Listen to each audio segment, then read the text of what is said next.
di bulan Juli kemarin ini MPL sekitar 717 miliar ya.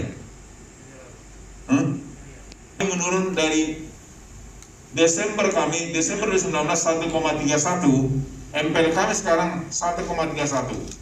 Jadi di COVID ini MPL kami menurun, Pak, membaik. Terjadi kelonggaran pembayaran karena banyak yang mengalami gangguan pembayaran atau gangguan cash flow akibat COVID-19 ini. Kemarin kan Pak Presiden sudah memberikan kepada bank-bank himpara sekitar 30 T ya. BRI mendapat 10 triliun. Jadi kami di pemerintah 10 T, 30 T, nanti pinjamannya harus 90 T. BRI kebetulan dapat 10 T, berarti pinjaman BRI nanti menjadi 30 T. Artinya kami kan satu dari 19 kanwil. Jadi kanwil BRI itu di Indonesia ada 19. Makassar ini salah satu dari 19. Jadi 10 T ini nanti dibagi oleh 19 provinsi.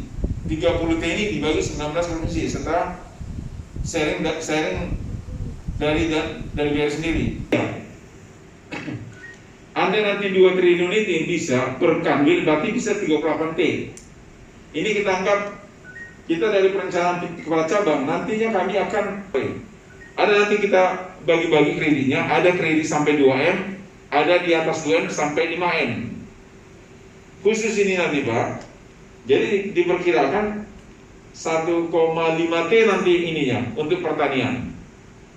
Kemudian PN sekarang kan, mungkin dari teman-teman wartawan pernah menanyakan saya belum siap menjawabnya itu karena kita belum dapat data dari cabang-cabang. Kalau kanwil ini kan membawa 30 cabang dan 348 unit. Jadi saya harus tahu seberapa jauh kemampuan mereka dalam penyaluran. Baik, saya rasa ini mungkin yang bisa kami sampaikan kepada Bapak Ibu semua.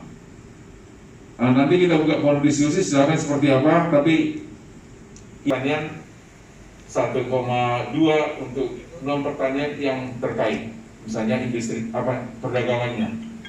Terima kasih. Demikian untuk sementara dari saya. Wassalamualaikum warahmatullahi wabarakatuh.